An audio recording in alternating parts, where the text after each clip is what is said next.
विश्वादेव सविता परासुर भद्रम कर्णयासु ओम भद्रम कर्णे विष्णुयाम देवा भद्रम पश्चिमात्ता श्रीरंगस्तु श्रीमहिदेवहितमेदायु वेद प्रेमियों सुधीर श्रोताओं, अब तक हम सब ऋग्वेद के सभी मंत्रों की विषयक व्याख्याएं, शीर्षक, शब्दार्थ, भावार्थ, छंदोबद्ध रूपांतरण आदि सुनते रहे हैं। यह सब 1450 एपिसोड वाला कार्यक्रम समाप्त हो गया, तो अब आवश्यक है कि ऋग्वेद क्या है, उसका वर्ण विषय क्या है, उसमें मुख्य रूप से प्रतिपादित क्या है, इस विषय का संक्षिप्त ज्ञान प्राप्त कर लेना आवश्यक है। ऋचाओं का वेद ऋग्वेद है। ऋच्यते अस्तुयते अनया इति ऋचा, अर्थात जिसके माध्यम से जगत प्रकाशक दिव्य शक्तियों का स्तवन किया जाए वह ऋचा है। अखंड, अनादि, अनंत सत्ता परम शक्ति परमात्मा के विभिन्न गुणधर्मों का विस्तार ही सृष्टि है। यंत्र कार्य जैसे संचालन और संरक्षण के सूत्र सुरक्षित कर देता है, वैसे ही उस सृष्टिकर्ता ने तरंग रूपों में सृष्टि संरक्षण के जिन सूत्रों को परम व्योम में सुरक्षित कर दिया था, ऋषि मेधा ने तपोबल से ग्रहण कर उन्हें शब्दबद्ध मंत्रों का रूप दे दिया है। अनंत ब्रह्मांड में विभिन्न नक्षत्रों, ग्रहों, उपग्रहों, वायु, अग्नि, जल आदि पंचभूतों में उसी परम शक्ति परब्रह्म के विभिन्न गुणधर्मों का समवाय है। दिव्य शक्तियों को जिन्हें वेद में देवता कहा गया है, उनके स्तवन धर्मी का रूप विद्यमान है। दिव्य शक्तियों जिन्हें वेद में देवता कहा गया है, उनके स्तवन रूप में बने मंत्रों से अस्तोता, ध्याता या अध्येता में भी उन गुणों धर्मों का संचार होता है, जिससे उनका कल्याण होता है। आराध्य देव के गुण धर्मों का कथन ही स्तुति है। उन्हीं स्तुतियों का संग्रह ऋग्वेद है, जिसमें व्यापकता है। ऋग्वेद मानव चेतना का प्रथम उच्छ्वास है। वेद ईश्वर की वाणी है। ईश्वर सबका है। उसकी वाणी वेद एक देशीय नहीं, सार्वदेशीय है। ऋग्वेद की व्यापकता, उसमें वर्णित धर्म, दर्शन, समाज, राजनीति, ज्ञान, विज्ञान की समस्त चेतनाएं जो बीज रूप में विद्यमान हैं, उनका विस्तार अन्य शेष तीनों वेदों, उपवेदों, वेदांगों, ब्राह्मण ग्रंथों, आरण्यकों, उपनिषदों, रामायण, महाभारत एवं पुराणों तथा शास्त्रों और उनसे प्रभावित अन्य साहित्य ग्रंथों में भी देखा जा सकता है। भारतीय सभ्यताओं एवं संस्कृतियों में भी ऋग्वेद के भावों और भाषा का प्रभाव देखा जा सकता है। भारतीय भाषाओं के शब्द वैदिक शब्दावली की देन है। यह तो अब विश्वमान ही चुका है। ऋग्वेद न तो एक व्यक्ति न एक कालखंड विशेष की रचना है। वेद मंत्र दर्शन का क्रम आदि युग कृतयुग से लेकर द्वापर युग तक चलता रहा है। ऋषि पराशर जो व्यास कृष्ण द्वैपायन के जनक हैं, उन तक मंत्र दर्शन का क्रम चलता रहा है। देखें ऋग्वेद मंडल 9 सूक्त 97। वेद व्यास जो पराशर ऋषि के पुत्र थे, उन्होंने वेद का विभाजन यजुर्वेद, सामवेद और अथर्ववेद के रूप में किया एवं शाखा रूप में वेदाध्ययन की अक्षुण परंपरा की नींव डाली तथा महाभारत एवं पुराणादि में वेद के ऐतिहासिक पक्ष, धर्म एवं दर्शन का विस्तार करके अपने वेदव्यास नाम को सार्थक किया है। इस प्रकार वेदव्यास मंत्रों के द्रष्टा ऋषि नहीं थे, अपितु वेदों के संपादक एवं प्रचारक प्रसारक थे। व्यास का अर्थ विस्तारक होता है, प्रचारक प्रसारक होता है। नो तो मंत्र द्रष्टा ऋषि सैकड़ों की संख्या में है, किंतु ऋग्वेद के मुख्य मंत्र द्रष्टा ऋषि गृहसमत, विश्वामित्र, वामदेव, अत्रि, भरद्वाज एवं वशिष्ठ, यह 6 ऋषि और उनके वंशज ऋषि हैं। विभिन्न ऋषि मंडलों द्वारा दृष्ट मंत्रों का संकलन और संपादन भी समय समय पर होता रहा है। श्री दिवेकर महोदय के अनुसार ऋग्वेद संहिता का प्रथम संस्करण श्रुत नामक अयोध्या नरेश, द्वितीय संस्करण श्रुतायु नामक विदेह राज के समय में, तृतीय संस्करण दक्षिण पांचाल नरेश ब्रह्मदत्त के समय में तथा चतुर्थ एवं अंतिम संस्करण महाभारत युद्ध के पश्चात महाराज युधिष्ठिर के शासनकाल में कृष्ण द्वैपायन व्यास की अध्यक्षता में संपन्न हुआ। ऋग्वेद का विभाजन क्रम। ऋग्वेद के विभाजन या संगठन के दो क्रम हैं। प्रथम अष्टक क्रम, दूसरा मंडल क्रम। प्रत्येक अष्टक में 8-8 अध्याय हैं, जिनकी कुल संख्या 64 है। ये अध्याय वर्गों में विभक्त हैं। वर्गों की संख्या 2006 है। इस प्रकार अष्टक क्रम के अनुसार ऋग्वेद में 8 अष्टक, 64 अध्याय और 2000 वर्ग हैं। दूसरा मंडल क्रम। इस विभाजन के अंतर्गत संपूर्ण ऋग्वेद मंडल, अनुवाक एवं सूक्त रूप में विभक्त है। ऋग्वेद में 10 मंडल, 85 अनुवाक एवं 1017 सूक्त हैं। यदि बालखिल्य नाम के 11 सूक्तों को, जिन्हें प्रक्षिप्त माना जाता है, मिला दिया जाए तो कुल 1028 सूक्त हो जाते हैं। ऋग्वेद के मंत्रों, ऋचाओं के समूह को सूक्त कहा जाता है। एक सूक्त में कई मंत्र होते हैं। प्रत्येक सूक्त के प्रारंभ में उसके ऊपर मंत्र दृष्टा ऋषि और अस्तूयमान देवता के नाम का उल्लेख होता है।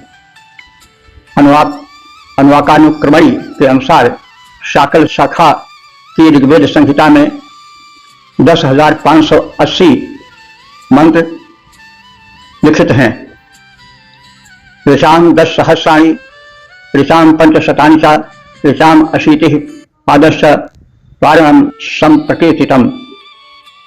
अनुवाक श्लोक संख्या 43। कात्यायन प्रणीत ऋग सर्वानुत्तमणी में कुल मंत्र संख्या 10,552 है। यही शास्त्रवलेकर को भी मान्य है। वेदों में किसी प्रकार की मिलावट न हो सके, इस हेतु ऋषियों ने मंत्रों की ही नहीं, शब्दों और अक्षरों तक की गणना कर डाली है। ऋग्वेद संहिता में 10,580 मंत्र, 1,53,826 शब्द और 4,32,000 अक्षर हैं।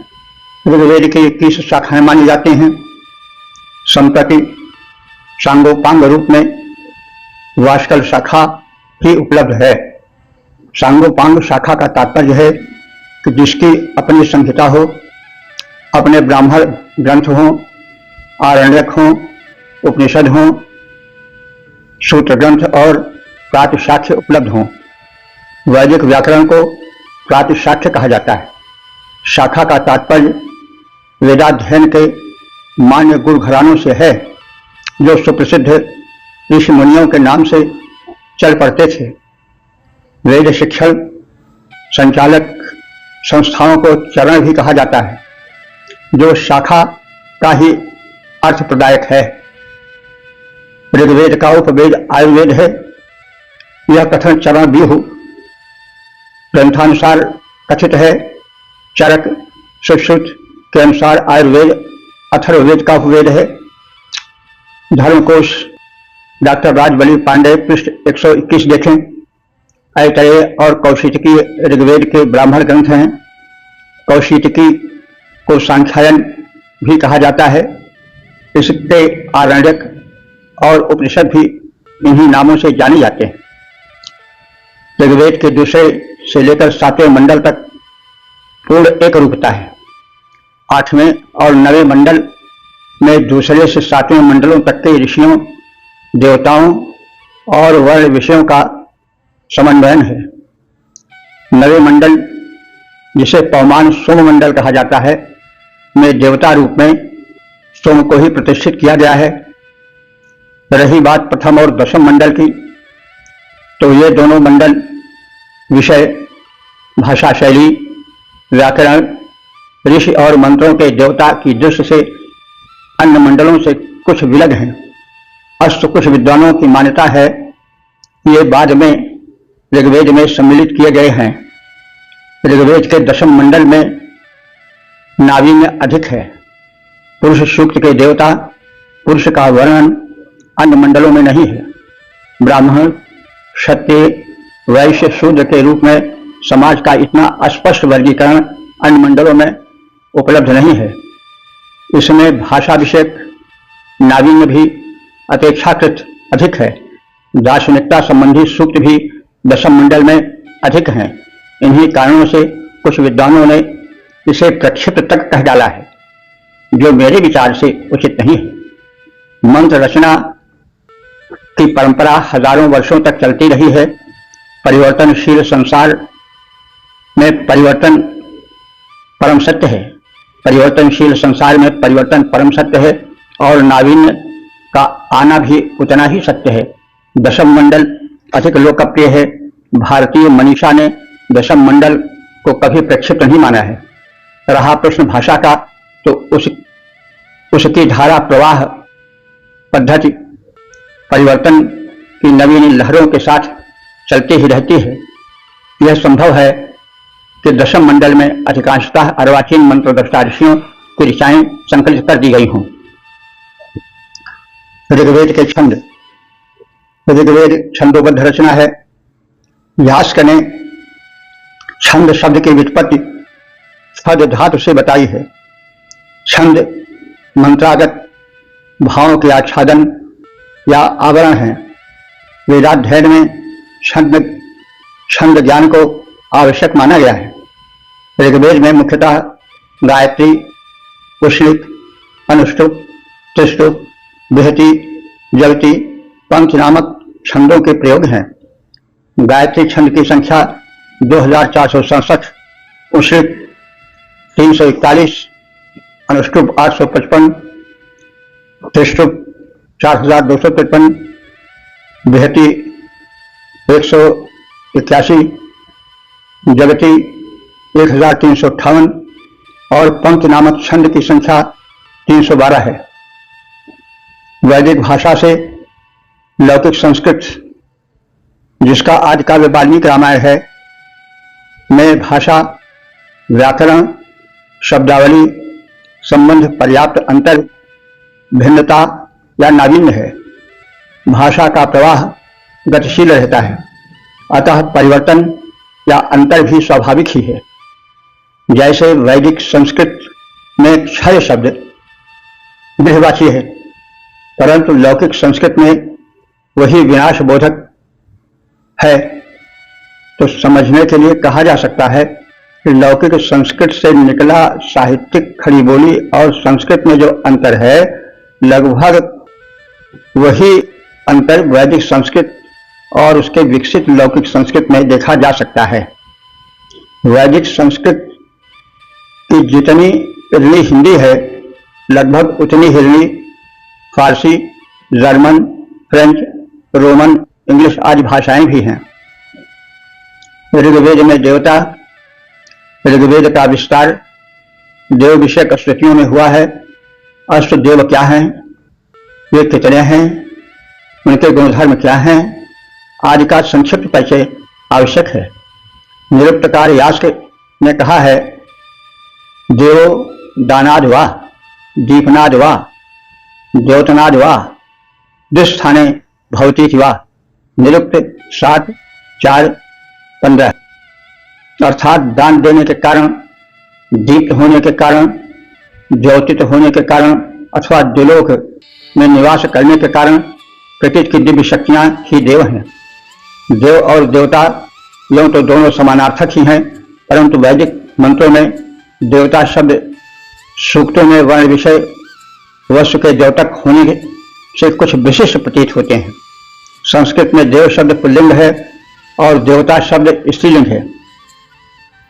आचार्य सायण ने कहा है, दिव्यतीति देवा मंत्रेण द्योतते इत्यर्थः, अर्थात जो मंत्रार्थ से प्रकाशित हो और जीवन तथा जीवनोपयोगी वस्तुएं प्रदान करे, वह देव है।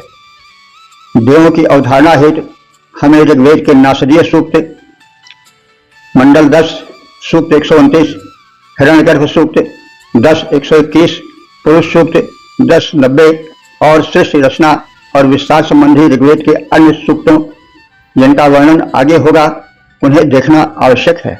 इन सूक्तों का सार यह है कि सृष्टि के पूर्व की अवस्था में संपूर्ण दिव्य शक्तियां एक परम शक्ति में समाहित थीं। उस परम शक्ति में एको हम बहुत श्याम के रूप में शिक्षा अर्थात ब्रह्मांड रचना की इच्छा हुई और उसी की विभिन्न शक्तियों के विस्तार रूप में ब्रह्मांड का स्वरूप निर्मित हुआ। उसकी विशिष्ट शक्तियां ही सूर्य, अग्नि, ग्रह, नक्षत्र, मरुत आदि अनेक रूपों में व्याप्त हो गईं। उन्हीं को देवमंडल के रूप में ऋषियों ने नामित किया है, जो मुख्य रूप से 33 संख्यक हैं। वे हैं 8 वसु, 11 रुद्र, 12 आदित्य, 8 वसु। 8 वसु हैं आप, ध्रुव, सोम, धर, अनिल, अनल, प्रत्यूष, प्रभास।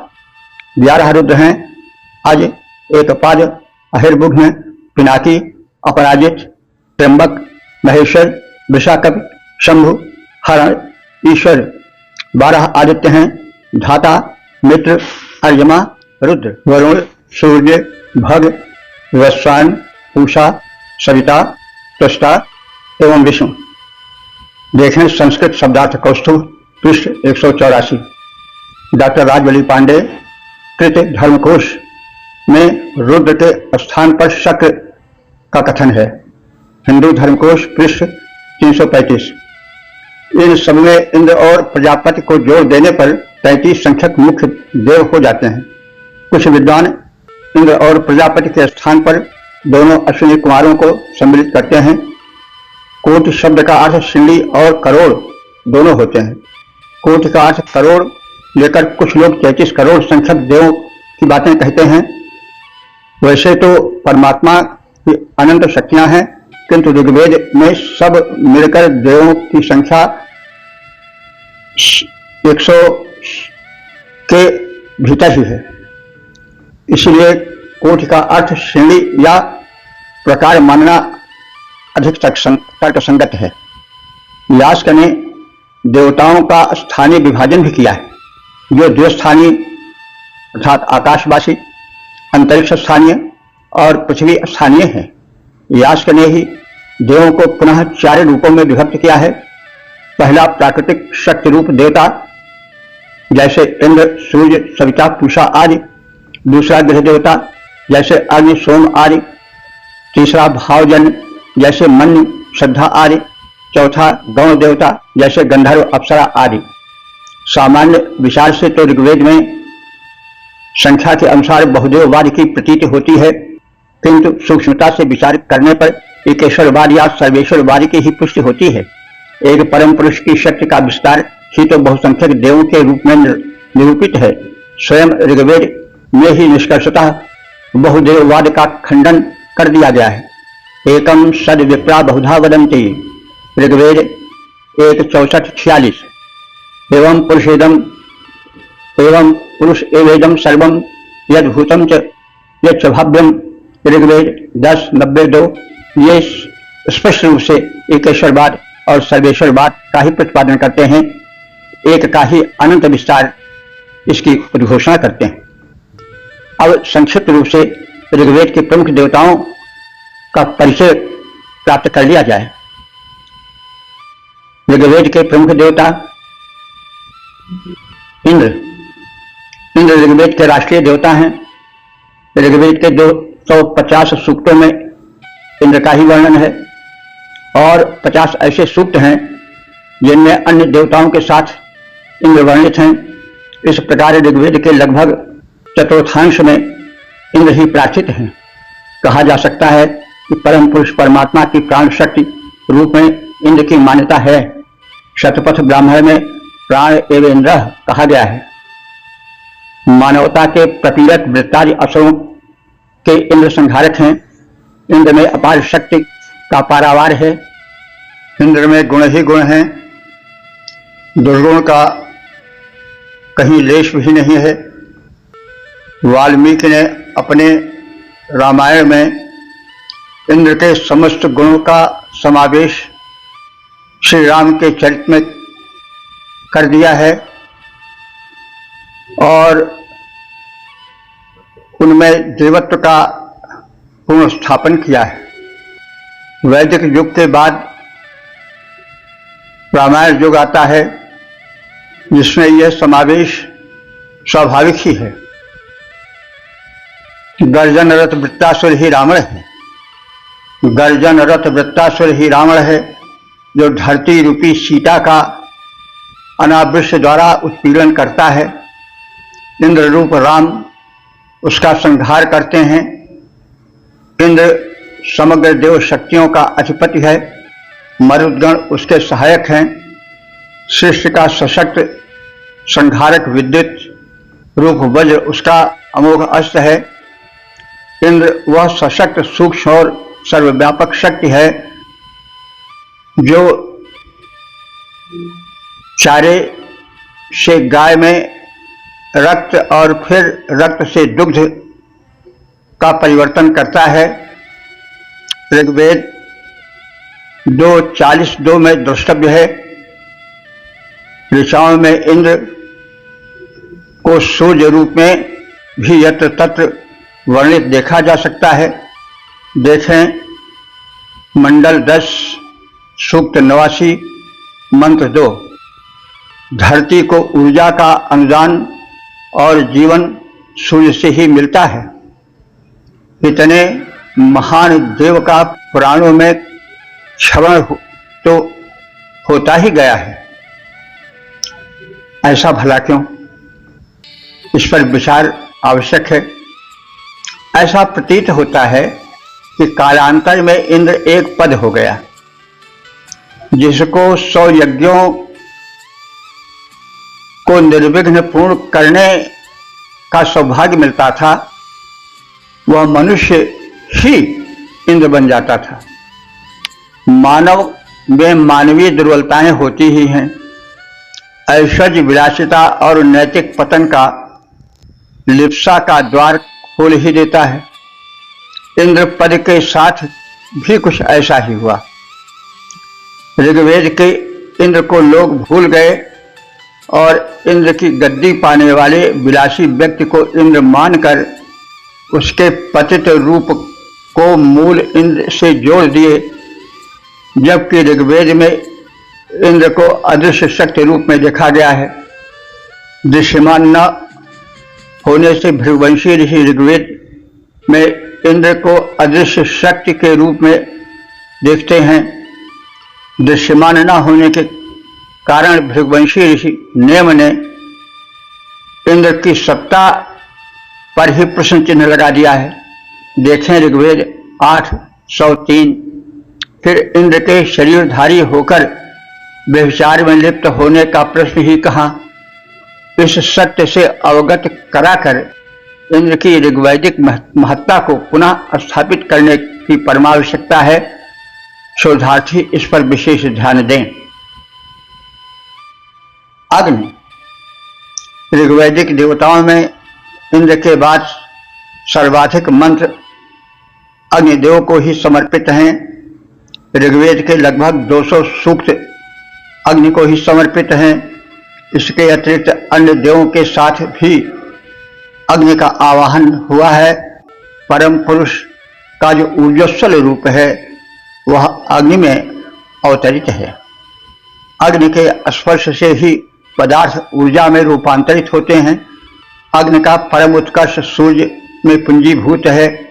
अग्नि का निवास जल में भी है, जो आकाशीय विद्युत रूप में देखा जा सकता है। अग्नि अदृश्य रूप में सर्वत्र विद्यमान है, जो घर्षण से साकार हो उठते हैं। शरीर में भी वो जठराग्नि बनकर ताप बनकर स्थित हैं। ऋग्वेद की अथश्री ही अग्नि की अस्तित्व से है। ऋग्वेद के 8वें 9वें मंडलों को छोड़कर शेष सभी मंडलों का आरंभ अग्नि स्तवन से हुआ है। देवत्व के समस्त लक्षण अग्नि में विद्यमान हैं। वे हव्य द्रव्य भक्षण के कारण पुतभुक हैं। हव्य को देवों तक पहुंचाने के कारण हव्यवाह हैं। शरीर को स्वस्थ बनाए रखने और तन में प्रविष्ट रोग कीटों को नष्ट करने के कारण अग्निदेव तनूनुपात हैं। उनकी ऊर्ध्वमुखी लपटें जीवन में ऊंचे उठने की प्रेरणा देती रहती हैं। घर घर प्रकाश फैलाने, शीतजन्य जड़ता मिटाने, अन्न को पकाने के कारण उन्हें गृहपति कहा जाता है। शरीर से अग्नि तत्व की क्षीणता, मंदाग्नि, शक्तिहीनता और बुढ़ापे का कारण बनती है। अग्नि तत्व की पूर्ण समाप्ति शरीर का ठंडा पड़ जाना है, जो साक्षात मरण है। अग्नि के उपकारी और विविध रूपों में हितकारी होने के कारण ऋषि ने उन्हें परमात्मा का रूप प्रदान किया है। ऋग्वेद में ऋषि जहाँ वैश्वानर और जात वेदस रूप में अग्नि का स्तवन करते हैं, वहाँ अग्नि में उन्हें विराट ब्रह्म की झलक मिलती है। जितना भी जो कहीं भी, जितना भी जो कहीं भी, ज्ञान सब का तुम्हें है। तुम हो विराट ब्रह्म, शक्ति बड़ी भारी है। गगन अनंत और छोर का न अंत, किंतु उससे भी बड़ी चढ़ी महिमा तुम्हारी है। अधिपति एकमात्र मानवीय प्रजा के तुम, अधिपति एकमात्र मानवीय प्रजा के तुम ही। दाता एकमात्र तुम, दुनिया भिखारी है। दाता एकमात्र तुम, दुनिया भिखारी है। असुरों से युद्ध करते हो, देवहित तुम। मिलती समृद्धि वृद्धि, रिद्धि सिद्धि सारी है। ऋग्वेद 1:59-5। सोम। इंद्र और अग्नि के बाद ऋग्वेद में सर्वाधिक मंत्र जिस देव पर हैं वह सोम है। ऋग्वेद का पूरा नवम मंडल पवमान सोम को समर्पित है। सोम देवाधिपति इंद्र का सर्वप्रिय पेय है। भौतिक रूप में सोम मुंजमान पर्वत पर उत्पन्न रसायन गुणों से संपन्न एक औषधि विशेष है, एक वनस्पति है। अधिकांश मंत्रों में उसके कूटने छानने का वर्णन है। इसका बलिष्ठ और आनंदमय पेय रूप यज्ञोत्सव में देखा गया है। यह तो सोम का भौतिक रूप है, किंतु इसका आधिदैविक और आध्यात्मिक रूप बड़ा ही उच्च है।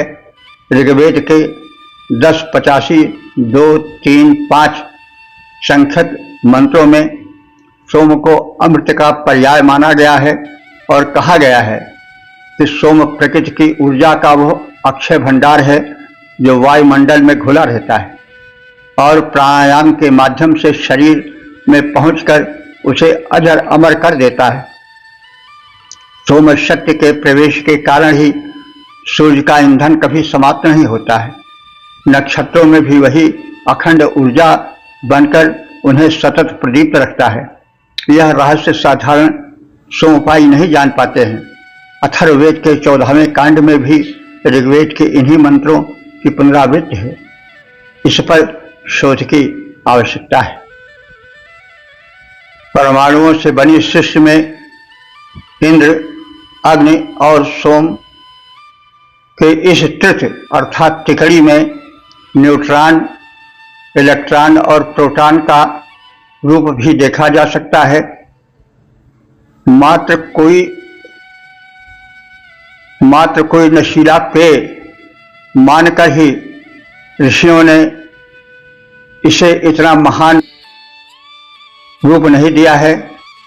सोम एक दैवी अमृतपूर्ण शक्ति का अक्षय स्रोत है। यह मानना बिल्कुल तर्कसंगत है। वरुण ऋग्वेद के मान्य महत्वपूर्ण देवता हैं। वह ऋत अर्थात श्रेष्ठ संचालन की नैतिक व्यवस्था के अधिपति हैं। उसे यानी इन वरुण देव को धृत व्रत नियमों का धारण करता और सम्राट कहा गया है। यह वरुण पाशधारी हैं। अपराधी उनकी सूक्ष्म दृष्टि से बच नहीं सकते हैं, इसलिए अपराधियों को जो वरुण देव हैं वो पाश से बांध करके दंड देते हैं। वरुण देव सहस्राक्ष हैं, उर्चक्षाः हैं, ऐसा उन्हें कहा गया है। पापियों को वरुण पाश में बांधकर दंड देते रहते हैं। उनके पाश से मुक्ति की प्रार्थनाएं ऋग्वेद में है। देखें ऋग्वेद प्रथम मंडल 25वां सूक्त 21वां मंत्र। यास्काचार्य ने वरुण का निर्वचन वृण धातु से किया है, जिसका अर्थ वर्ण करना है। वरुण का आप अर्थात जल, समुद्र से संबंध जोड़ा गया है। ऋग्वेद 3:87-6, 8:41-8, 1:24-14 में इनका प्रारूप देखा जा सकता है। ऋग्वेद के प्रथम मंडल के 24वें सूक्त के 14वें मंत्र में व्युत्पत्ति की गई है। इन वरुण देव की असुर शब्द का अर्थ ऐसा किया गया है, असु माने प्राण, र माने प्रदाता। तो वरुण वह असुर हैं, यानी वह विशिष्ट शक्ति हैं जो प्राण प्रदायक हैं। ये प्राणप्रद देवता हैं, इसलिए असुर हैं। वरुण देव की बड़ी महत्ता है। ऋग्वेद के प्राचीन मंत्रों में अग्नि, मित्र, वरुण आदि देवों को असुर कहा गया है। पहले असुर शब्द एक सम्मान सूचक पदवी थी, जिसे प्रमुख देव गण धारण करते थे। बाद में जब पारसी ईरानी आर्य अपने को असुर कहने लगे, तब भारतीय आर्यों ने सुर पदवी धारण कर लिया। कुछ ऐसा प्रतीत होता है, कुछ विद्वानों ने वरुण का संबंध जेंद अवेस्ता के सर्व प्रमुख देव अहुर मज्द से जोड़ा है, जिसका संस्कृत रूपांतरण असुर महत होता है। अहुर मज्द पारसियों का प्रधान उपास्य देव है। अनेक ऋग्वैदिक देवों की भांति वरुण का भी पौराणिक रूप साधारण देव के रूप में सिमटकर समुद्र तक रह गया है, और यज्ञादिकों में, कथा आदिकों में, कलश में उनका स्थान दिया जाता है। वे बस जल के एक देवता मात्र रह गए हैं। उनकी वो शक्तिवत्ता जो ऋग्वेद में है, वह धीरे धीरे क्षीण होती गई है। ऐसा प्रतीत होता है कि मनुष्यों की नियति की भांति देवों की भी एक नियति होती है, जिसमें उतार चढ़ाव होता रहता है। जल संबंधी देव होने से यज्ञों में कलश में वरुण की स्थापना की जाती है।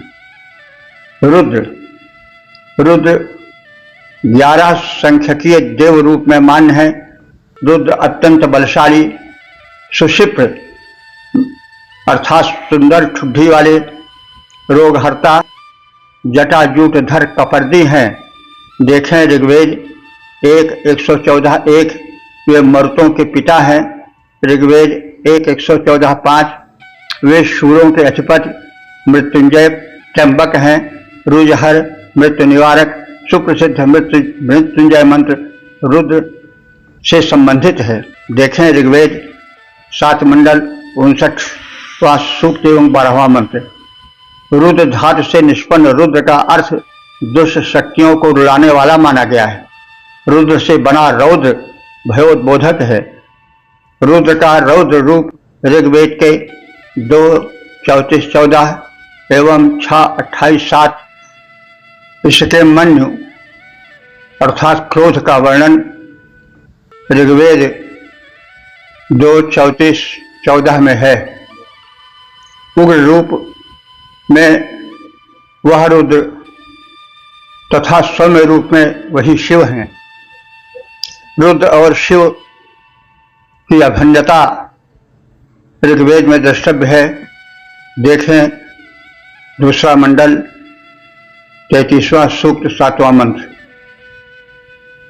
सूर्य, सविता, पूषा, मित्र देवता, ये चारों देवता सूर्य के पर्याय रूप में मान्य हैं।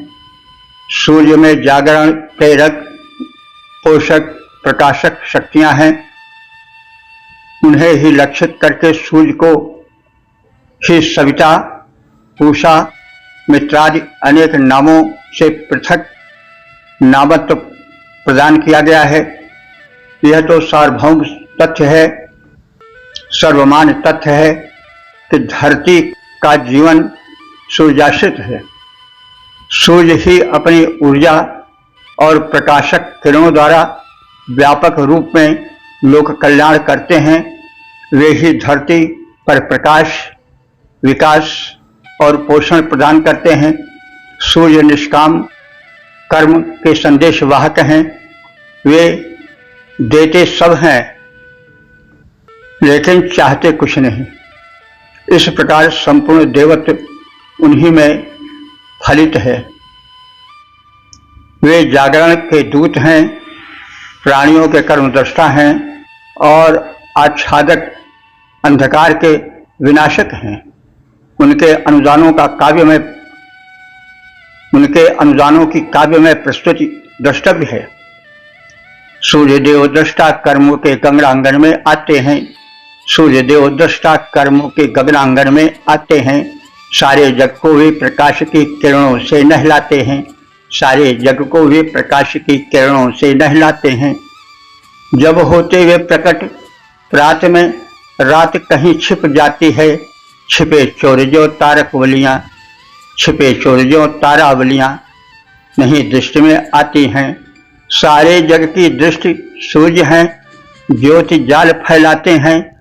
सूर्य देव दृष्टा कर्मों के गगनांगन में आते हैं। सूर्य देव दृष्टा कर्मों के गगनांगन में आते हैं। ऋग्वेद मंडल 1 सूक्त 50 मंत्र संख्या 2। ऋग्वेद के पुरुष सूक्त में सूर्य की उत्पत्ति विराट पुरुष के नेत्र से हुई है। चक्षु सूर्यो अजायत। दशम मंडल 90वां सूक्त 13वां मंत्र। सूर्य प्राणियों के एकमात्र नेत्र हैं। सूर्य जड़ चेतन जगत की आत्मा है। सूर्य आत्मा जगत सुषुप्त। ऋग्वेद 1:115 सरिता प्रेरक सूर्य का ही एक रूप है। आचार्य सायण के अनुसार उदय होने के पूर्व के सूर्य के रूप को सविता कहते हैं। ऋग्वेद के सायण भाष्य के मंत्र संख्या 5:81-4 के भाष्य में यह द्रष्टव्य है।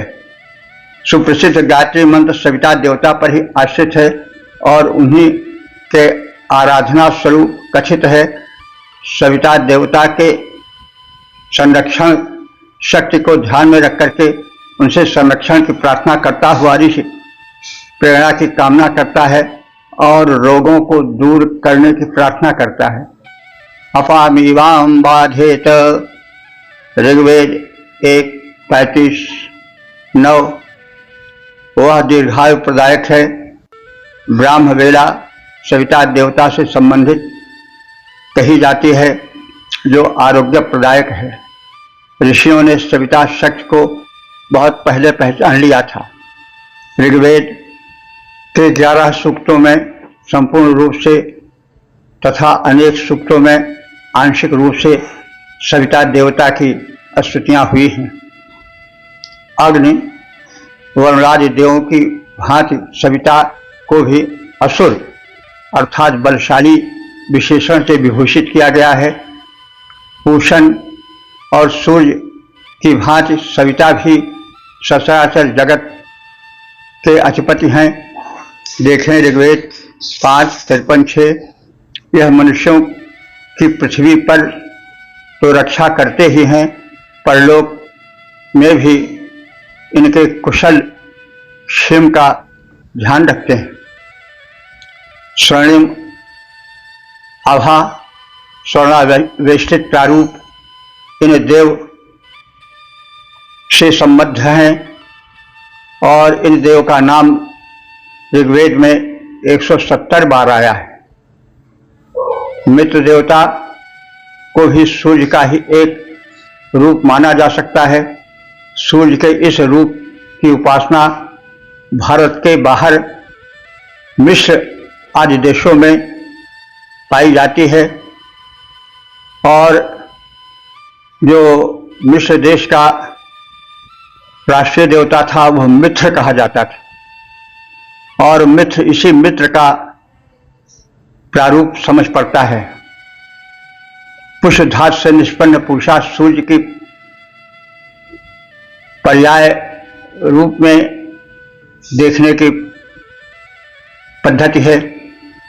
उन्हें सूर्य का पर्याय और उसमें निहित पोषक शक्तियों का प्रदायक होने के कारण पूषा नाम दिया गया है। धरा का पोषण सूर्य की किरणों से आती हुई ऊर्जा द्वारा होता है, जो सिद्ध वैज्ञानिक सत्य है। कुपोषणहारी, रुजहारी, शक्ति संचारी, ऊर्जा वितरणकारी पूषा देवता की स्तुति करता हुआ ऋषि कहता है, हे पूषा देवता जगत का पोषण करने वाले, हे पूषा देवता जगत का पोषण करने वाले, भव्य भावना भक्तों के हृदयों में भरने वाले, बोध कराओ कर्तव्यों का हमको अंतर्यामी, बोध कराओ कर्तव्यों का हमको अंतर्यामी। ऋग्वेद 1:42-7। सूर्य ही सबका हित करने के कारण मित्र है। मित्र देवता सूर्य के ही एक प्रारूप हैं, जिनका वरुण के साथ बार बार स्मरण किया गया है। प्रेरक गति प्रदान करने के कारण यही अर्यमा भी कहे जा सकते हैं। विष्णु, अग्नि, इंद्र, सोम एवं वरुण ये ऋग्वेद के प्रमुख देवता हैं। विष्णु गौण है। ऋग्वेद में 5 या 6 सूक्तों तक ही विष्णु का विष्णुत्व फैल पाया है। विष्णु को उपेंद्र और इंद्र का योग्य सखा कहा गया है। वेद में विष्णु के 2 ही हाथों का उल्लेख है, 4 का नहीं। विष्णु की ख्याति विशेषतः त्रिविक्रम के नाम से है। इसी के कारण विष्णु को उरुगाय की प्रशस्त पदवी मिली है। उरुगाय का अर्थ प्रशस्त यश वाला होता है। उरुगाय शब्द ऋग्वेद में 121 बार आया है।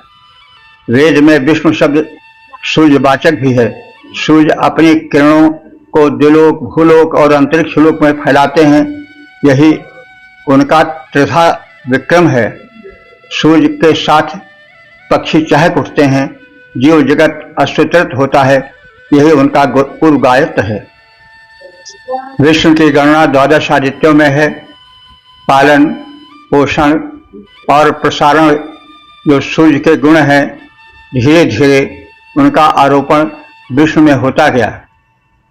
विष्णु को पुराणों में विशिष्ट महत्व दिया गया है और दशावतार उनसे ही जोड़ दिए गए हैं। अश्विनी कुमार, अश्विनी कुमार वैश्विक स्वास्थ्य व्यवस्था से जुड़े देव हैं और कुशल देव भिषज हैं। वे सदा द्विवचन में ही 2 संख्यक होने के कारण संबोधित होते रहे हैं। ये दोनों शल्य क्रिया विशेषज्ञ और अंग प्रत्यारोपण में कुशल हैं।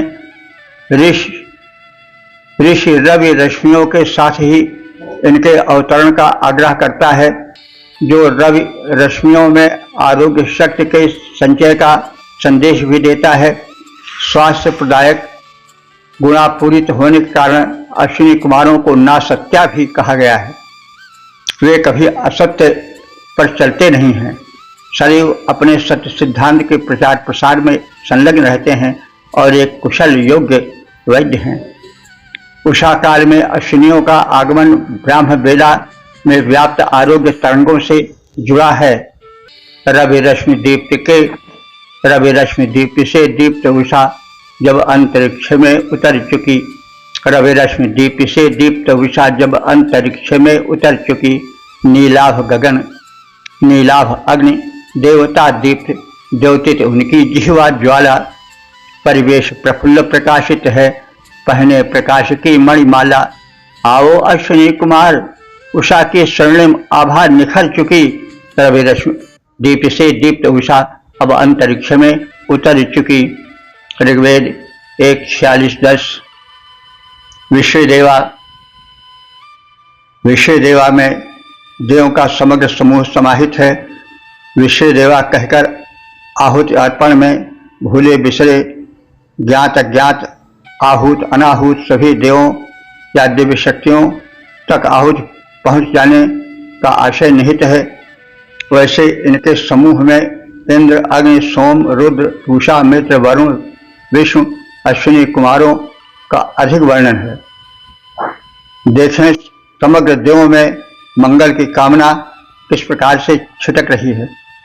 मित्र देवता मित्र बने, मित्र देवता मित्र बन, करें सदा कल्याण, वरुण देवता शांत सुख, हमको करें प्रदान, हमको करें प्रदान, अर्यमा मंगल सारे, हमें शांति दें।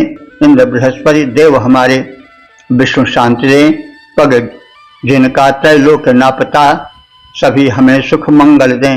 वन मित्र देवता, ऋग्वेद 1:99। स्मर्तव्य है कि विश्व देवा कोई एक देव नहीं, यह समग्र देवपुंज है। विश्वकर्मा, यम, प्रजन्य, हिरण्यगर्भ, पुरुष, बृहस्पति, अपस, देवा, पृथ्वी, वास्तुस्पति आदि देवों पर भी ऋग्वेद में मंत्र हैं। यम देवता पितरों के आश्रयदाता एक सौम्य देवता हैं। ऋग्वेद में उनका भयावह रूप नहीं है। यम का यंत्रणा पर भयावह रूप पुराणों में विकसित हुआ है, वह उन्हीं की देन है। ऋग्वेद में देव ही नहीं, देवियों पर भी मंत्र हैं। सरस्वती, ईड़ा, उषा, अदिति आदि देवियों की स्तुतियां ऋग्वेद में हैं। इस प्रकार ऋग्वेद में प्रत्यक्ष, दृश्यमान और अदृश्य दिव्य शक्तियों के स्तवन हैं।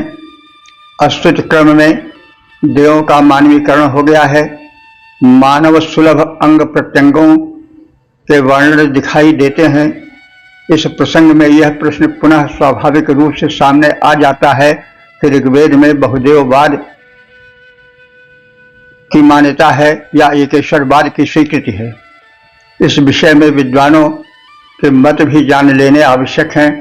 स्वामी दयानंद ने बहुदेववाद का खंडन किया है। उनके अनुसार परमात्मा के प्रकाशक गुण का नाम अग्नि है। इसी प्रकार अन्य देव भी परमात्मा के किसी न किसी गुण धर्म के प्रतिनिधि हैं, उनका प्रतिनिधित्व करते हैं। योगीराज अरविंद देव परिवार को मानवीय शक्तियों का प्रतिरूप मानते हैं। इंद्र दिव्य मन है, अग्नि दृढ़ इच्छा शक्ति है, रुद्र वह दिव्य शक्ति है जो मानव की कुत्सित मनोवृत्तियों का संहार करते हैं। मीमांसक भाष्यकार सायण वेद मंत्रों के देवताओं की व्याख्या प्राकृतिक शक्तियों के रूप में तो करते ही हैं, किंतु उन्हें कर्मकांडीय दृष्टिकोण की भी अभिव्यक्ति देनी पड़ी है। दामोदर सातवलेकर ने वैदिक देवताओं को पिंड, व्यष्टि, ब्रह्मांड, समष्टि में समानांतर विद्यमान विभिन्न शक्तियों के रूप में निरूपित किया है। उदाहरणार्थ जागतिक तत्वों का जो दिव्य अंश हमारे शरीर में विद्यमान है, उन्हीं में एक इंद्र भी है। इस नाम शक्ति का विस्तार भी किया जा सकता है। डॉक्टर वासुदेव अग्रवाल ने इंद्र को प्राण शक्ति माना है। उन्होंने मूल रूप में अग्नि एवं सोम की सत्ता को मान्यता दी है। डॉक्टर संपूर्णानंद ने ध्यान प्रक्रिया को आधार बनाकर देवों के ध्यान के माध्यम से उनकी शक्ति को स्वयं में अवतरित करने की युक्तियां बताई गई हैं। निष्कर्षतः कहा जा सकता है कि ऋग्वेद बहुदेववाद या एकेश्वरवाद का ही प्रतिपादन नहीं करता है, वरन वह बहुदेववाद से एकेश्वरवाद की ओर कदम बढ़ाता हुआ परम देव की स्थापना को मान्यता देता है। सत्य तत्व एक है, सत्य तत्व तो एक है, अनन्य है। एकम सद्विप्रा बहुधा वदन्ति द्वारा वह स्वयं इसकी पुष्टि करता है। एक ही का अनंत विस्तार उसका निष्कर्ष वाक्य है। एकेश्वरवाद तथा सर्वेश्वरवाद के प्रतिपादक प्रायः सभी सूक्त दशम मंडल में हैं।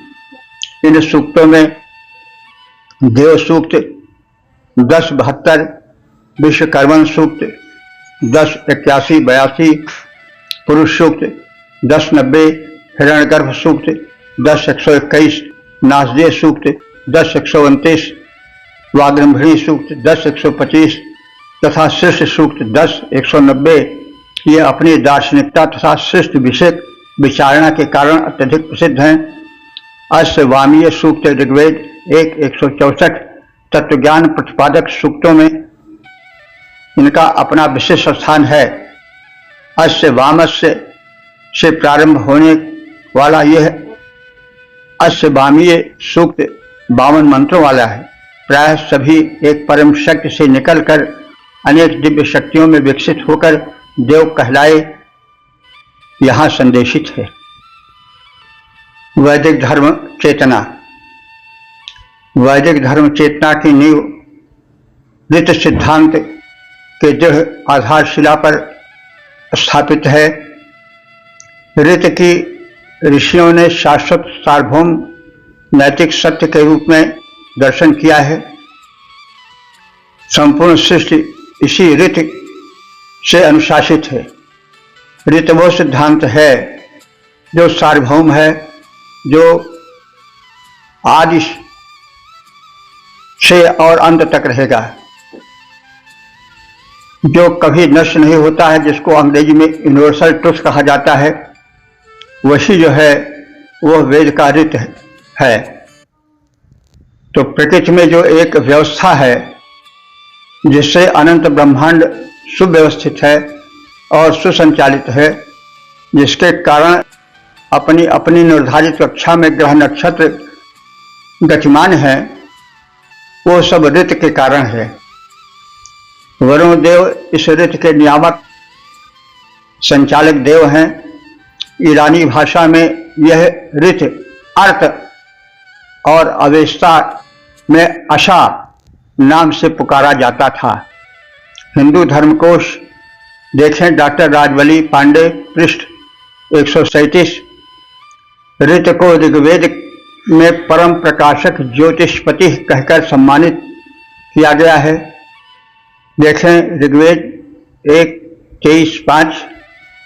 जैसा करोगे वैसा भरोगे, यह कर्मवाद का सिद्धांत ऋत का अंग है। इस सिद्धांत के अनुसार कार्य कारण परंपराश्रित यह जगत जीवन गतिमान है। कोई कार्य बिना कारण के नहीं होता है। कर्म का फल तुरंत भी मिल सकता है और वर्षों बाद कालांतर में भी वह फलित हो सकता है। कर्म श्रृंखला की डोर जन्म जन्मांतर तक फैली रहती है। कर्म फल पुनर्जन्म को भी प्रभावित करता है। ऋषि वामदेव ने अपने पूर्व के जन्मों का उल्लेख किया है। ऋग्वेदानुसार कुकर्मजन्य पाप के कारण मनुष्य को वृक्ष और लता जैसी जड़ योनियों में जाना पड़ता है। ऋग्वेद 10:12-9 में जो पूर्व संस्कार की बात कही गई है वह पुनर्जन्म का संकेत करती है। ऋग्वेद 10:129-4 एवं 10:59-6 में पुनर्जन्म कथित है। कृपया इन्हें देखें। ऋग्वेद कथित धर्म सरल और सदाचाराश्रित है। उसमें मंदिर और मूर्ति पूजा का उल्लेख नहीं है। यहाँ नैतिक जीवन, द्वेष और दुर्गुणों से शून्य जीवन की प्रशंसा है। ऋग्वेद में सरल समर्पित अध्यात्म परक ज्ञानालोक से ज्योतित जीवन का उत्कट प्रकाश है। अभय ज्योति के रूप में ज्ञान प्राप्ति की प्रकृष्ट कामना के दर्शन होते हैं। ऋषि कह रहा है, मैं दिशाहीन हूं, मेरी बुद्धि परिपक्व नहीं है। हे देव, मेरा पथ प्रदर्शन करो और अभय ज्योति के दर्शन कराओ। न दक्षिणा विचिकिते न सभ्या न प्राचीन मादित्या नो तपस्या पाक्याम चिद वसव धीर्या चिद युष्मान्वितो अभयम ज्योतिरश्याम। ऋग्वेद 2:27-11। ऋग्वेद 2:27-14 में भी कुछ ऐसा ही कथन है। ईश्वर और जीव, आत्मा और परमात्मा एक रूपतः एक होते हुए भी आसक्ति के कारण विलग हैं। यद्यपि दोनों समान हैं, सजातीय और एकाश्रयी हैं। द्वासुपर्णा सविजा सखाया समान वृक्षम परिशस्य जाते। द्वासुपर्णा सविजा सखाया समान वृक्षम परिशस्य जाते। तयोरन्यः पिप्पलम स्वादवत्य अनसन्नोह अभि चाकशीति। ऋग्वेद 1:164-20। ऋग्वेद में अमूल्य दार्शनिक सूक्तों का भी समावेश है। इस संदर्भ में कतिपय दार्शनिक सूक्त द्रष्टव्य हैं। नासदीय सूक्त, यह ऋग्वेद के दशम मंडल का 129वां सूक्त है। इस सूक्त में सृष्टि उत्पत्ति का विशद वैज्ञानिक विवेचन है। इस सूक्त में कुल 7 मंत्र हैं। इन मंत्रों में सूत्रात्मक शैली एवं सांकेतिक भाषा में सृष्टि विज्ञान का रहस्योद्घाटन है। ना सदासीत शब्द से सूक्त के प्रारंभ होने के कारण इस सूक्त को नासदीय सूक्त कहा गया है। सूक्त के अनुसार सृष्टि के पूर्व प्रलयकालीन शून्य जैसी स्थिति थी। उस समय पंचभूत सक्रिय नहीं थे। तब न जन्म था, न मरण, न दिन था, न रात, न सूर्य था, न चंद्र, न अन्न ग्रहण छाद थे। मायायुक्त उस एक अलख निरंजन ब्रह्म का ही अस्तित्व था। परम शक्ति ऊर्जा रूप में मात्र उसी परम शक्ति ब्रह्म का ही अस्तित्व उस समय था। उसी में सारी रचना सूक्ष्म रूप से समाहित थी। ब्रह्मांड अपनी उत्पत्ति के पूर्व उसी ब्रह्म रूपी कारण में लीन था। कर्ता, कारण एवं कार्य एक रूप थे। इस प्रकार भिन्न गुण धर्म नाम रूपों वाली सृष्टि सृष्टा में वैसे ही सूक्ष्म रूप से अदृश्य पड़ी थी जैसे मकान बनाने वाले के मस्तिष्क में बनाने के पूर्व सूक्ष्म रूप से मकान विद्यमान रहता है। प्रथम वह अविनाशी तत्व एक तपस, प्रकाश या ऊर्जा के रूप में सक्रिय हुआ। उस परम शक्ति पर ब्रह्म अव्यक्त में व्यक्त होने की कामना जगी। एको हम बहुश्याम की इच्छा हुई। उसकी यही इच्छा शक्ति प्रबल तरंग के रूप में सृष्टि का कारण बनी। एक हलचल हुई और वही से शिक्षा सृष्टि उत्पत्ति के बीज रूप में सिद्ध हुई। कामस्तदग्रे तमोर्तताधि मनसो रेता प्रथमो यदासीत। ऋग्वेद 10:129-4। बीज के अनुसार ही वृक्ष का स्वरूप बनता है। बीज रूप में पूर्व कल्प के जीवों के जो संस्कार थे उन्हीं के अनुसार सृष्टि का स्वरूप बना। अंतिम 2 मंत्रों में सृष्टि संरचना की दुर्बोधता का कथन है। हिरण्यगर्भ सूक्त। हिरण्यगर्भ सूक्त ऋग्वेद के दशम मंडल का 121वां सूक्त है। इसमें 10 मंत्र हैं। इस सूक्त में ऋषि हिरण्यगर्भ, प्राजापात्य और देवता कह प्रजापति हैं। यह सृष्टि का आरंभिक स्रोत माना जाता है। हिरण्यगर्भ को प्रजापति भी कहा जाता है और प्रजापति का नाम ब्रह्मा भी है। ब्रह्मा और ब्रह्म शब्द में कुछ अंतर है। ब्रह्म अव्यक्त अवस्था का द्योतक है जिसका उल्लेख नासदीय सूक्त में हुआ है। हिरण्यगर्भ ब्रह्मा का है। हिरण्यगर्भ ब्रह्म की सृष्टि उत्पत्ति की कामना के फलस्वरूप सृजन का आदि रूप है। हिरण्य का कोशगत अर्थ स्वर्ण है। स्वर्ण शुद्ध ज्ञान का प्रतीक है। इस प्रकार सृष्टि निर्माण विषय ज्ञान की स्वर्णिम आभा जिस गर्भ में या जिसके अंदर समाहित हो वो हिरण्यगर्भ है। सूर्योदय के पूर्व की स्वर्णिम आभा से मंडित प्राचीर से सूर्य के जन्म के समान प्रथम सृष्टि विस्तार शक्ति रूप में हिरण्यगर्भ की उत्पत्ति समझना चाहिए। हिरण्यगर्भ समवर्तताग्रे भूतस्य जातः पतिरेक आसी। हिरण्यगर्भ समवर्तताग्रे भूतस्य जातः पतिरेक आसी। सदाधार पृथ्वीद्यामुते माम कस्मै देवाय हविषा विधेम। ऋग्वेद 10:121 1। सृष्टि में पंच तत्वों के जन्मदाता हिरण्यगर्भ प्रजापति ने अंतरिक्ष और भूलोक को स्थिरता प्रदान करने का महत्वपूर्ण कृत्य संपादित किया और निराधार गगन में उन्हें स्थिर कर उनके परिभ्रमण की कक्षाएं सुनिश्चित की, जिससे सृष्टि प्रक्रिया गतिशील हुई। इस प्रकार सर्वप्रथम सृष्टि विकास क्रम में परब्रह्म परमात्मा को हिरण्यगर्भ या प्रजापति का जन्मदाता कहा जा सकता है। हिरण्यगर्भ वह मूल तेजस तत्व प्रतीत होता है जिसे आधुनिक विज्ञान की मान्यतानुसार बिग बैंग महाविस्फोट कहा जा सकता है, जिससे ब्रह्मांड रचना कर्म की अथश्री हुई। अंडे से बच्चे निकलने के समान हिरण्यगर्भ से ब्रह्मांड विस्तार और सृष्टि उत्पत्ति रहस्य को समझा जा सकता है। परमात्मा के आदि सृष्टा रूप को, जिसे पुराणों में प्रजापति पितामह ब्रह्मा कहा गया है, उसे ही वेद का हिरण्यगर्भ कहा जा सकता है। पुरुष सूक्त ऋग्वेद के 10वें मंडल के 90वें सूक्त को पुरुष सूक्त कहा गया है। इसमें कुल 16 मंत्र हैं। यह वेद का महत्वपूर्ण सूक्त है और अन्य सभी वेदों में इसका उल्लेख है। जीव जगत उत्पत्ति विषयक महत्वपूर्ण कथन इस सूक्त में है। इस सूक्त में सृष्टि निर्माण को यज्ञ रूप में प्रतिपादित किया गया है। यज्ञ शुभ कर्म का विस्तार है, शुभ कर्म करणीय है। यह इस सूक्त का मुख्य संदेश है।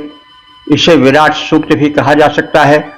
गीता का 10वां अध्याय विभूति योग और 11वां अध्याय विश्वरूप दर्शन योग पुरुष सूक्त से प्रभावित प्रतीत होता है। पुरुष सूक्त के अनुसार सारा ब्रह्मांड उसी विराट पुरुष परमात्मा का विस्तार है।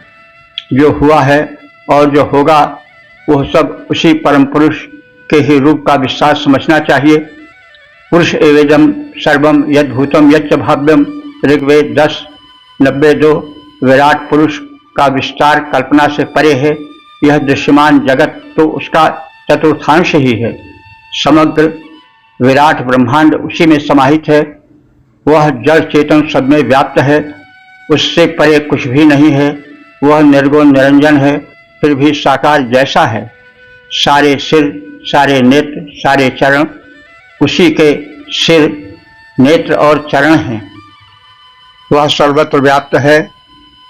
ऋग्वेद 10:90 1 से 5 तक सामाजिक रूप विभाजन एक साथ एक ही मंत्र में स्पष्ट रूप से इसी पुरुष सूक्त में ब्राह्मण, क्षत्रिय, वैश्य एवं शूद्र रूप में उपलब्ध है।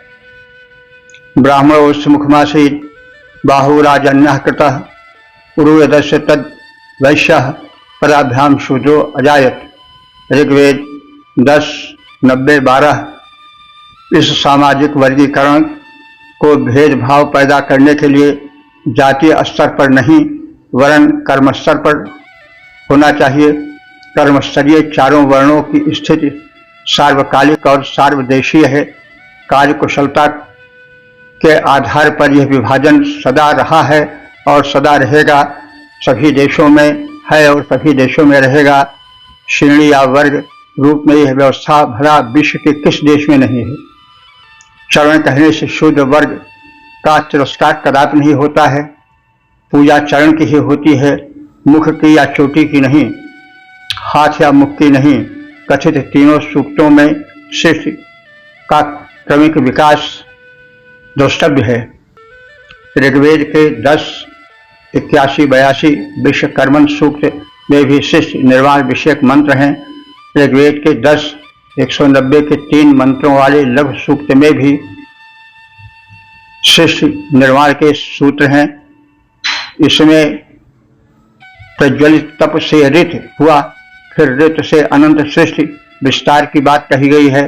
चारों वर्णों में तेजस्विता हो, सामाजिक सौहार्द हो, इसका सुस्पष्ट कथन ऋग्वेद के 10:191 2 मंत्र में द्रष्टव्य है।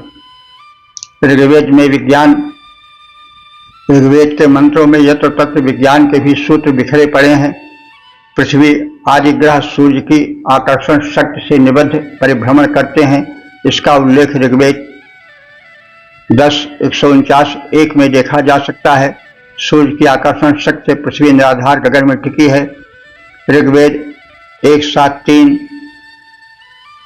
ऋग्वेद 8:12-30 चंद्रमा सूर्य के तेज से प्रकाशित है। इसका स्पष्ट उल्लेख ऋग्वेद 1:84-15 में द्रष्टव्य है। ऋग्वेद 1:32-1-2 में सूर्य द्वारा वृक्ष का होना एवं 8:77-4 में सूर्य द्वारा पृथ्वी के जल शोषण से भाप बनने और उससे वृष्टि होने का कथन है। मंडल 10 सूत्र 51 में जल से विद्युत बनने की बात है। मेघ में बिजली का चमकना जल में विद्युत है, यह स्पष्ट करता है। ऋग्वेद 1:116-5 में 100 पतवारों द्वारा समुद्र चलाई जाने वाली जहाज का उल्लेख है। 1:116-15 में वीरांगना विश्वला, ऋग्वेद 1:116-15 में वीरांगना विश्वला के लौह जंग प्रत्यारोपण की चर्चा है। 116 से लेकर 120वें सूक्त तक कायाकल्प अर्थात जड़ठावस्था को युवावस्था में परिवर्तित करने तथा नेत्र प्रत्यारोपण आदि रूप में उन्नत शल्य विज्ञान विषय कथन है। वैमानिक विद्या के उल्लेख ऋग्वेद में है।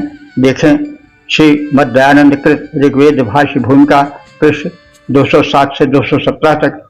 इस विषय में विज्ञान मनीषी एवं लेखक गुरुदत्त की पुस्तक साइंस और वेद भी पठनीय है। ऋग्वेद में चिकित्सा विज्ञान का भी विकसित रूप देखा जा सकता है। चिकित्सकीय विधियां चिकित्सीय समुन्नत स्वरूप ऋग्वेद में विलसित है। औषधियां और मंत्रों द्वारा चिकित्सा की जाती थी।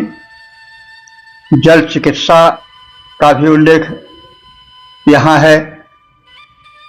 योग्य वैद्य चिकित्सा हेतु वानस्पतिक औषधियों का संग्रह करते थे।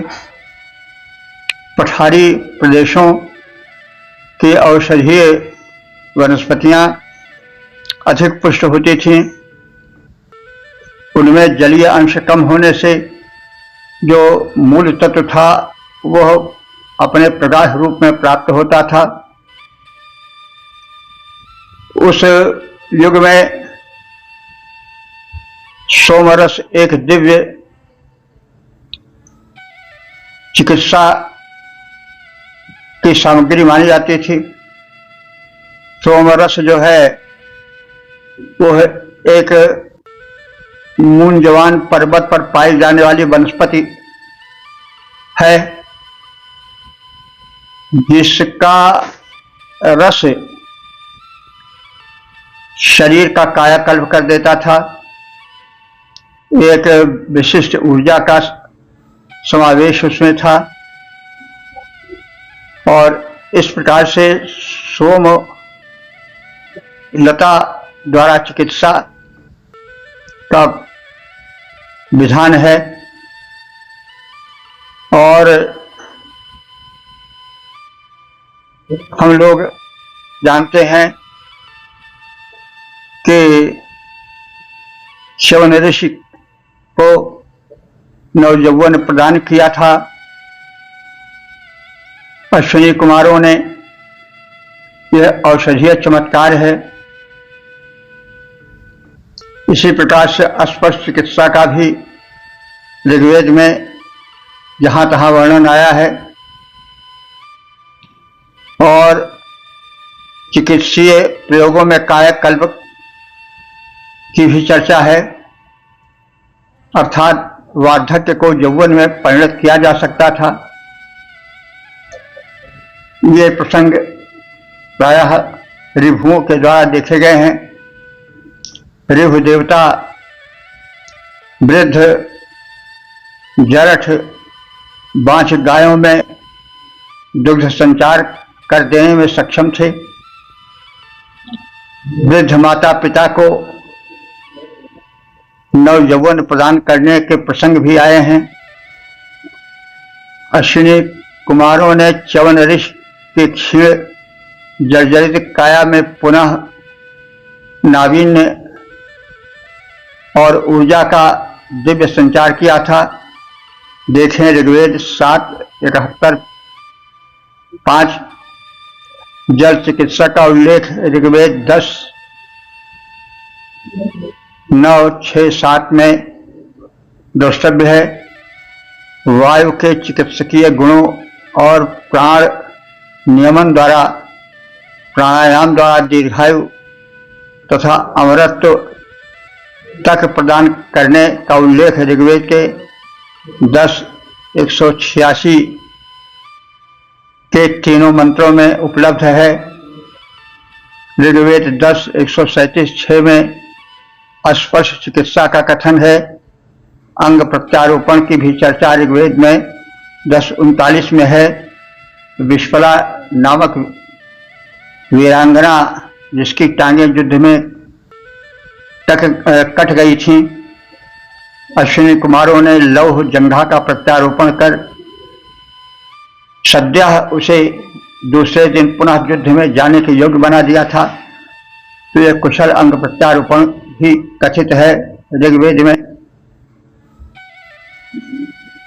ऋग्वेद में काव्य का भी मधुर चित्रण द्रष्टव्य है। ऋग्वेद में विषय वैविध्य के साथ ही दिव्य काव्य छटा के भी सरस दर्शन होते हैं। प्रकृति के मुक्त परिवेश में, प्रांगण में उषा निशा के समागम, ऋतुओं की कल क्रीड़ाएं और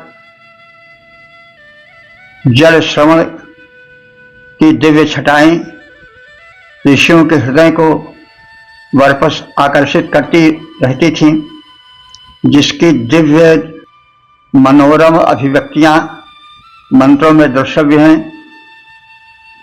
जहां तहां सरस काव्यधारा के छलकते प्रारूप को देखा जा सकता है। विशेषकर उषा सूक्तों में सरस काव्यमयता का प्रवेश दर्शनीय है, द्रष्टव्य है, जो बड़ा मनमोहक बन पड़ा है। आती हैं उषाएं नित्य लाती हैं प्रभात साथे, आती हैं उषाएं नित्य लाती हैं प्रभात साथे, किरणों की रुचिर पताका फहराती हैं। आती हैं उषाएं नित्य लाती हैं प्रभात साथे, किरणों की रुचिर पताका फहराती हैं। फैले हुए अंधकार को मिटाती, फैले हुए अंधकार को मिटाती जाती हैं और चारों ओर चाव से उजाला बिखराती हैं।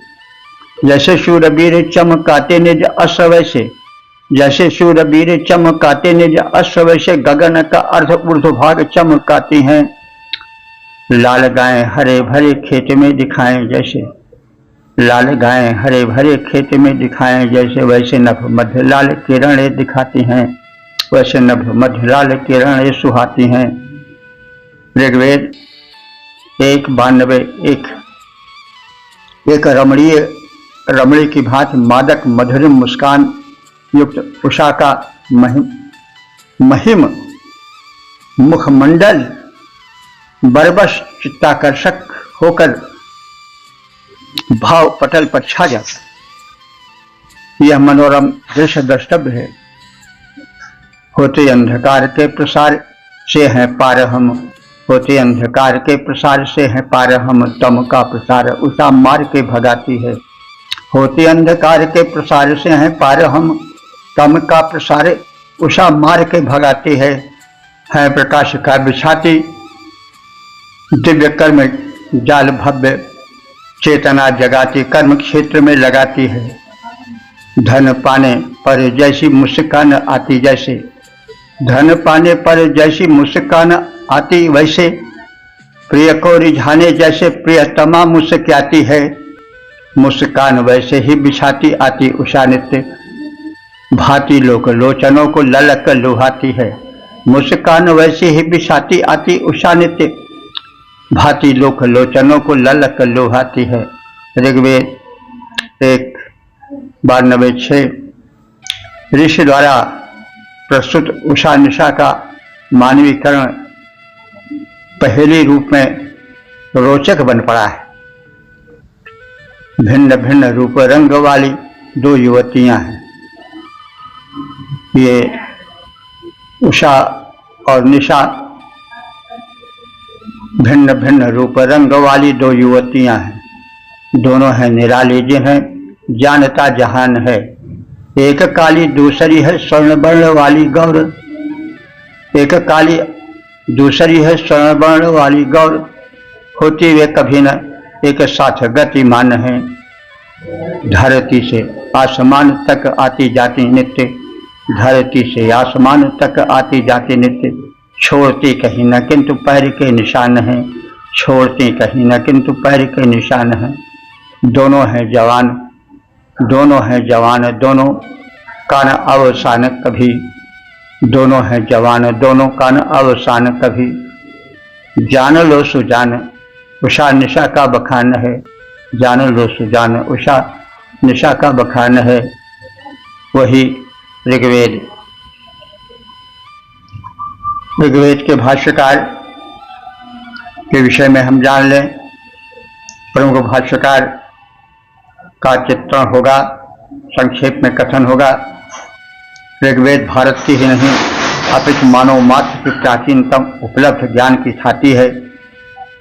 इसके दिव्य संदेशों ने देश और विदेश दोनों प्रदेशों के विद्वानों को आकर्षित किया है। ऋग्वेद पर हुए भाष्यों का संक्षिप्त उल्लेख यहाँ प्रस्तुत है। सर्वप्रथम महर्षि यास्क ने वैदिक शब्दों का निर्वचन करके अर्थ की दुरूहता दूर करने की चेष्टा की है। पश्चात अन्य विद्वानों ने भी ऋग्वेद पर भाष्य लिखे, जिनमें निम्नलिखित मुख्य हैं। स्कंद स्वामी। उपलब्ध भाष्यकारों में स्कंद स्वामी प्राचीनतम हैं। ये गुजरात प्रांत के बलभी नगरी के निवासी थे। इनका समय 6ठी शताब्दी माना जाता है। स्कंद स्वामी कृत ऋग्वेद का भाष्य प्रथम अष्टक का संपूर्ण तथा 2 से 5 अष्टकों का भाष्य खंडित रूप में मिलता है। माधव भट्ट, इन्होंने ऋग्वेद पर भाष्य लिखा है। माधव भट्ट दाक्षिणात्य थे। चोल राज्य में कावेरी नदी के तट पर बसे गोमान ग्राम के निवासी थे। इनका भाष्य अत्यंत संक्षिप्त है। इनके भाष्य का अनुसरण शायर तथा वैकुंठ माधव ने किया है। वैकुंठ माधव, इनका काल 13वीं शती से पूर्व है। इनका भाष्य संपूर्ण ऋग्वेद पर है। ये भी दाक्षिणात्य थे।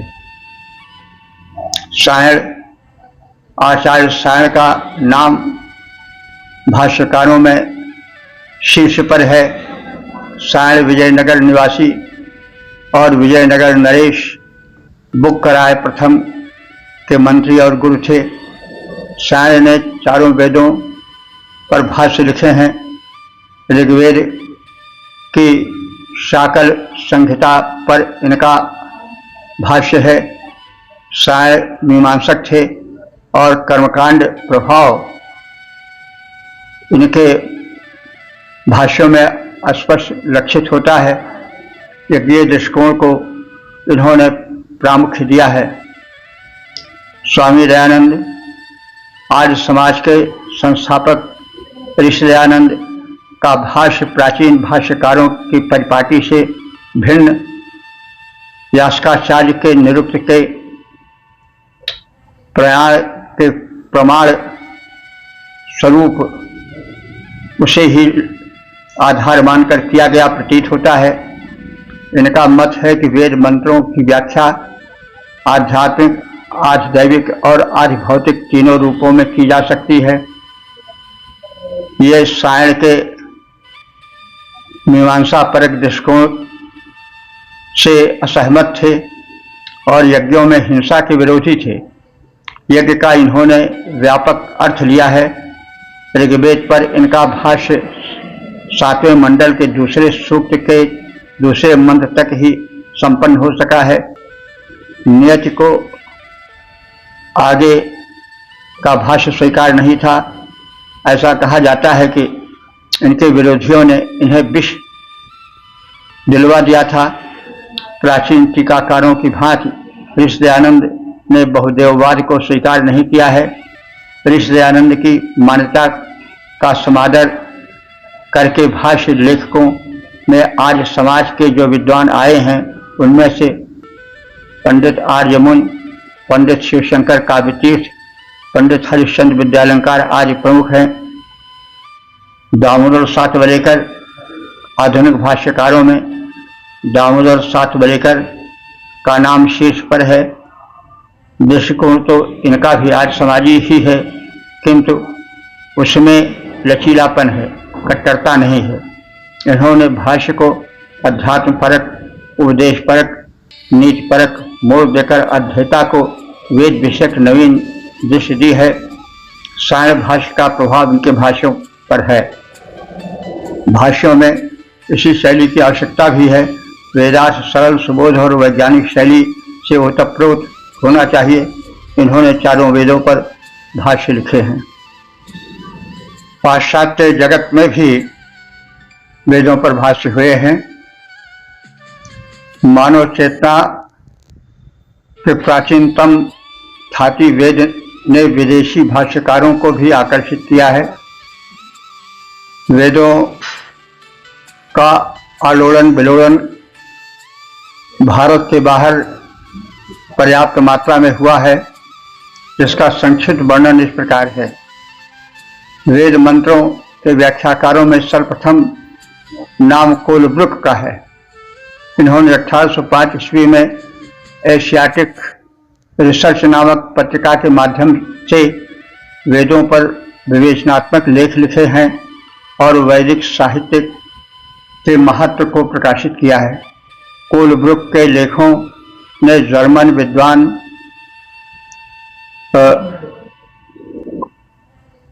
एडोल्फ राथ को वेद अध्ययन हेतु प्रेरित किया।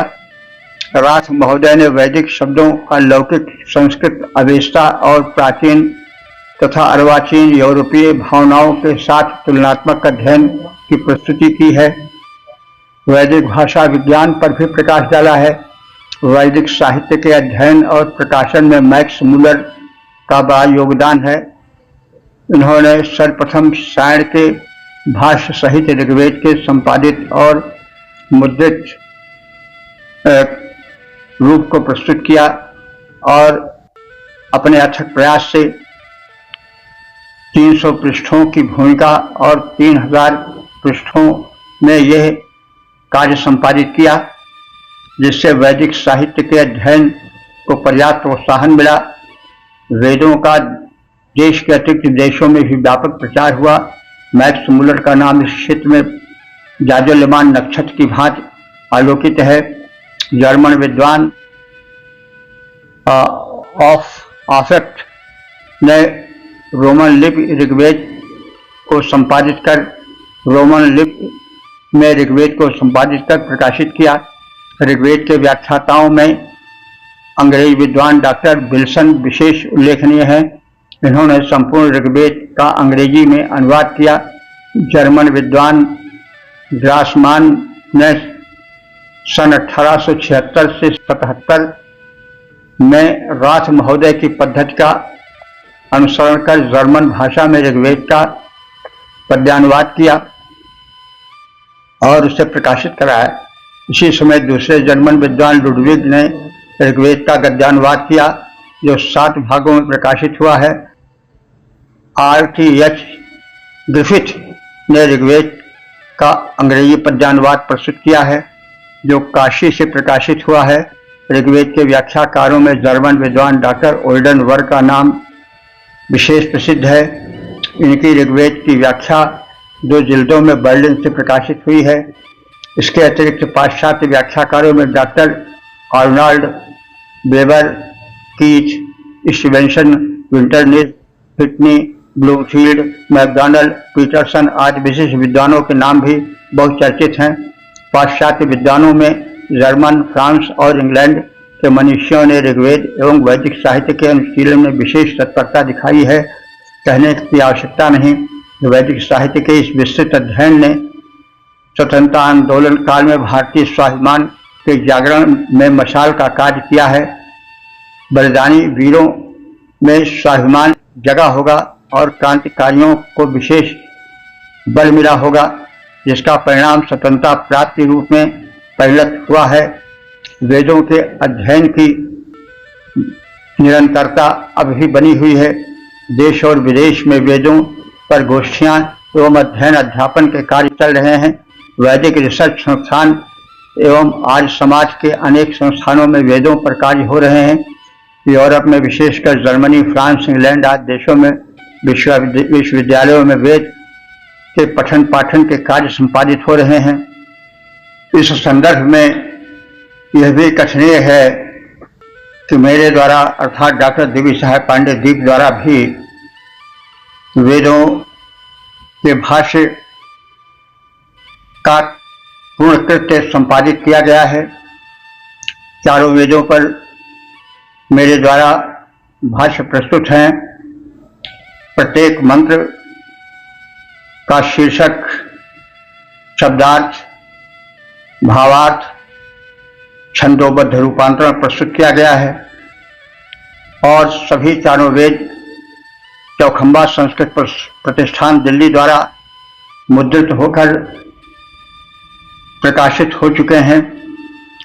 और यह भी पता चला है कि लोगों को यह भाष्य पसंद आ रहा है। गद्य पद्यमयी भाषा होने एवं शब्दार्थ भावार्थ शीर्षक सहित प्रस्तुतिकरण से सरलता के साथ साथ वैज्ञानिकता का भी समावेश हो गया है। वेद मंत्रों का वैज्ञानिक प्रारूप भी प्रस्तुत किया गया है। उसका प्रभाव बाद के साहित्य पर, परवर्ती साहित्य पर, गीता, रामायण आदि पर किस प्रकार से पड़ा है, इसका भी कथन हुआ है। और ये चारों वेद जो मेरे द्वारा लघु प्रयास के रूप में, एक प्रयत्न के रूप में दिए गए हैं, इससे लोगों को लाभ हो रहा है। मुझे इससे बड़ी प्रसन्नता हुई है और इस प्रकार से हमने अपने जीवन को धन्य बनाने की चेष्टा की है कि वेदों का प्रचार प्रसार हो। वेदोखिलो धर्ममूलम, वेद समस्त विचारधाराओं के, समस्त वैश्विक जागृति के, समस्त विचार मूलों के मूल हैं। वेद अध्ययन से लोक कल्याण और साथ साथ राष्ट्र कल्याण, विश्व कल्याण की अनंत संभावनाएं छिपी हैं। वेद को मैंने इसी दृष्टिकोण से सरल और सरलतम बनाने का प्रयास किया है और जानकर प्रसन्नता हुई है कि श्रोताओं को और पाठकों को उससे प्रकाश मिला है। मेरा प्रयास धन्य हुआ है। इस लोगों की चाह द्वारा, क्योंकि कोई वस्तु अगर अभिव्यक्ति को प्राप्त हो और उसको चाहने वाले न हो तो प्रयास बढ़ जाता है। जो प्रबंध बुझ नहीं याद रही, सो श्रम बाद बाल कब करही। तो संतोष हुआ है कि भगवत कृपा से प्रेरित मैंने जो कार्य किया है उसका लोक द्वारा अभिनंदन हो रहा है। लोगों को यह पसंद आ रहा है। तो यह प्रभु प्रेरणा से किया गया एक लघु प्रयास है और आशा है कि लोग वेदों के अध्ययन की ओर अवश्य अपनी रुचि प्रकट करेंगे। मैंने थोड़ा किया और अधिक हो, ये कृणोताम विश्वमार्यम, सारा संसार सारा विश्व आर्यमय हो जाए, क्योंकि वेद जो है वो किसी वर्ग विशेष, किसी जाति विशेष, किसी धर्म विशेष, किसी देश विशेष के लिए नहीं है, ये संपूर्ण मानवता के लिए हैं। इसलिए मानवता के हित में वेदों का प्रचार प्रसार परम आवश्यक है। तो ये आप सब परिचित ही हो रहे हैं कि लेखनी के साथ, प्रकाशन के साथ साथ यह जो वाक जन प्रसार हो रहा है मीडिया पर, यह भी संपूर्ण ऋग्वेद का हो चुका है। अब आगे यजुर्वेद का होने जा रहा है। तो यदि आज सब सुधी साधक, सुधी जन वेद को सुनेंगे, सुनाएंगे, पढ़ेंगे, पढ़ाएंगे तो हमें अतीव हर्ष होगा। तो हम इसी आशा के साथ अपने हृदय में परम संतोष धारण कर रहे हैं, भगवत कृपा को प्रणाम कर रहे हैं, सहृदयों का अभिनंदन कर रहे हैं, वंदन कर रहे हैं। ओ सर्वे भवन्तु सुखिनः, सर्वे सन्तु निरामयाः, सर्वे भद्राणि पश्यन्तु, मा कश्चित् दुःखभाग् भवेत्।